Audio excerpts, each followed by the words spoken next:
السلام علیکم میرے محترم عزیز دوستو احمد نام کا ایک شخص یہ بتاتا ہے، آج سے تقریباً 4 سال پہلے کی بات ہے، میرا تعلق ایک ایسے گروہ سے تھا جو چوری کیا کرتے تھے۔ چوری کرنے کے بعد ہم الگ الگ ہو کر کہیں چھپ جایا کرتے تھے تاکہ پولیس ہمیں پکڑ نہ لے۔ ایک مرتبہ رات میں کسی بینک کو لوٹنے کے بعد میں اور میرے ساتھی فوراً فرار ہو گئے۔ میرے ساتھی تو فرار ہو چکے تھے، لیکن میں پولیس کی نظروں میں آ گیا اور پولیس میرے پیچھے پڑ گئی۔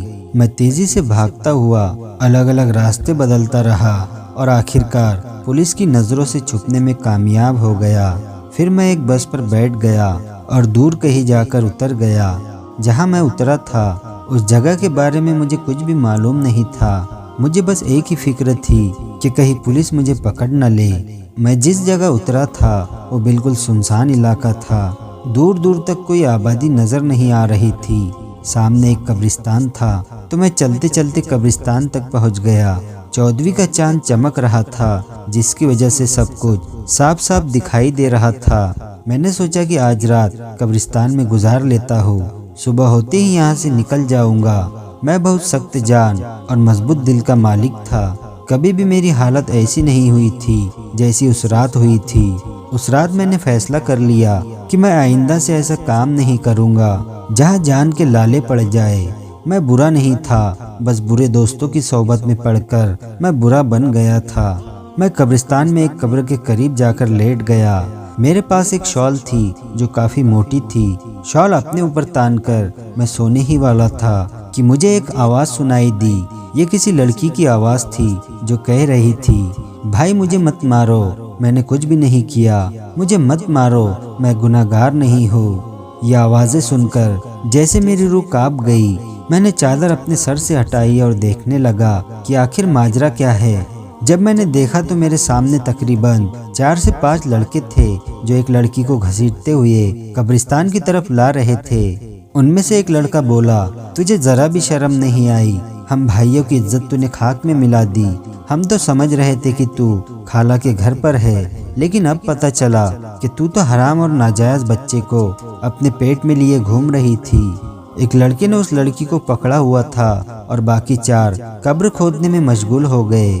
قبر کھودنے کے بعد انہوں نے لڑکی کو زندہ قبر میں پھینک دیا اور مٹی ڈالنے لگے۔ یہ منظر دیکھ کر میرے تو ہوش اڑ گئے، میں حیران رہ گیا۔ ان میں سے ایک لڑکا بولا، جلدی کرو کوئی دیکھ لے گا۔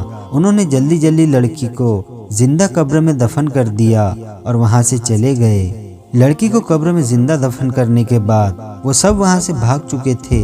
میں ایک دم سے اپنی جگہ سے اٹھا، اس قبر کے قریب گیا اور جلد بازی میں وہ لوگ کدال وہیں پر چھوڑ کر بھاگ گئے تھے۔ میں نے جلدی سے اس قبر کو دوبارہ کھودنا شروع کر دیا، کیونکہ میں نے دیکھا تھا کہ اسے زندہ زمین میں دفن کر دیا گیا تھا۔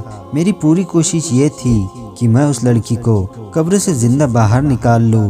جب اس لڑکی کی چیخوں کی آواز قبر کے اندر سے مجھے سنائی دے رہی تھی تو مجھے حوصلہ ہوا کہ وہ لڑکی ابھی تک زندہ ہے۔ میں اپنی پوری طاقت لگا رہا تھا کہ جلدی سے قبر کو کھود سکوں۔ میں کوئی نیک آدمی نہیں تھا، ایک عام سا آدمی تھا، لیکن میری جگہ کوئی بھی ہوتا تو زندہ دفن ہونے والی لڑکی کو نکالنے کی کوشش ضرور کرتا۔ میرے خیال سے کوئی بھی اتنا بے ضمیر نہیں ہو سکتا جتنا اس لڑکی کے بھائی تھے۔ کسی کو زندہ قبر میں دفن کرنا یہ بھلا کہاں کی انسانیت تھی۔ میں قبر کھول رہا تھا اور میں نے قبر میں ایک سوراخ بھی کر دیا تھا تاکہ لڑکی تک آکسیجن آسانی سے پہنچتا رہے، لیکن اچانک ہی اس لڑکی کی چیخیں بلند ہوئی تو میری جان نکل گئی۔ مجھے لگا وہ مر گئی ہے۔ میں نے اس کی آواز سننے کی کوشش کی، میرا پورا جسم کانپ رہا تھا۔ تھوڑی دیر تک کوئی آواز نہ آئی تو مجھے مایوسی ہونے لگی، لیکن میری حیرت کی انتہا نہ رہی جب اچانک سے قبر کے اندر سے ایک بچے کے رونے کی آواز سنائی دینے لگی۔ میں پریشان ہو گیا، بچے کی آواز کہاں سے آ رہی ہے اور کیسے آ رہی ہے؟ قبر کے اندر تو ایک لڑکی تھی، تو پھر یہ بچہ کہاں سے آیا؟ میں ڈرنے والوں میں سے نہیں تھا، لیکن اس وقت میں بہت زیادہ ڈر گیا تھا۔ اب مجھے لڑکی کے کرہنے کی آواز بھی سنائی دے رہی تھی، یعنی لڑکی ابھی تک زندہ تھی۔ میں خوفزدہ تو بہت تھا، لیکن جو بھی تھا مجھے وہ قبر کھودنی تھی اور لڑکی کو باہر نکالنا تھا۔ میں نے ایک بار پھر سے اپنے اندر ہمت جمع کی، لیکن جیسے ہی قبر مکمل طور پر کھلی تو مجھے ایسا لگا جیسے میرے پیروں تلے سے زمین سرک گئی ہو، کیونکہ قبر میں ایک پیدا ہوا بچہ پڑا تھا اور وہ لڑکی نڈھال سی قبر میں پڑی ہوئی تھی۔ مجھے یہ سمجھنے میں کوئی لمحہ بھی نہ لگا کہ وہ لڑکی حمل سے تھی اور اس نے قبر میں بچے کو جنم دیا ہے۔ میں نے ہمت کر کے اس لڑکی کو اور اس کے بچے کو قبر سے باہر نکالا۔ میری جو شال تھی اسے میں نے لڑکی کے جسم پر ڈھانپ دیا۔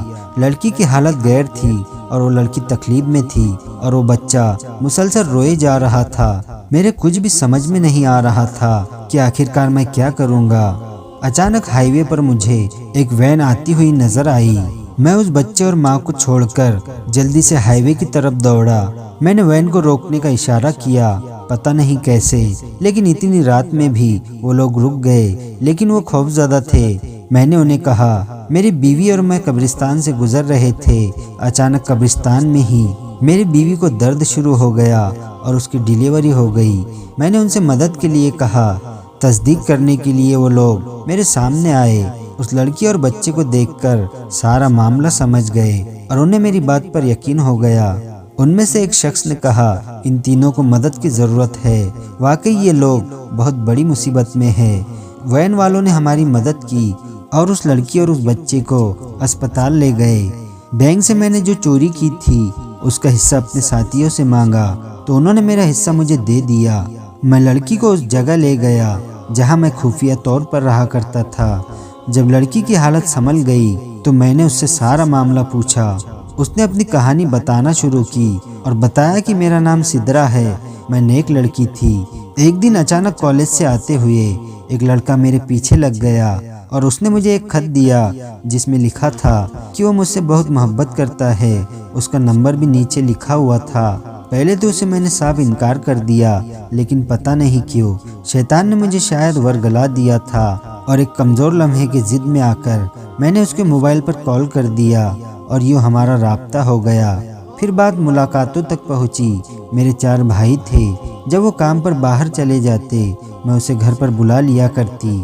گھر پر کوئی نہیں ہوتا، شیطان کے بہکاوے میں آ کر ہم نے وہ گناہ بھی کر دیا جو ہمیں کبھی نہیں کرنا چاہیے تھا اور اس کی سزا میں آج تک بھگت رہی ہوں۔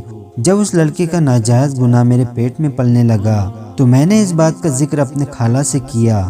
میرے خالہ نے مجھے بہت باتیں سنائی، لیکن انہیں اپنی عزت بچانی تھی، اس لیے وہ مجھے ڈاکٹر کے پاس لے گئی، لیکن پانی سر سے اوپر جا چکا تھا۔ ڈاکٹر نے کہا اب حمل ضائع نہیں ہو سکتا ورنہ لڑکی کی جان چلی جائے گی۔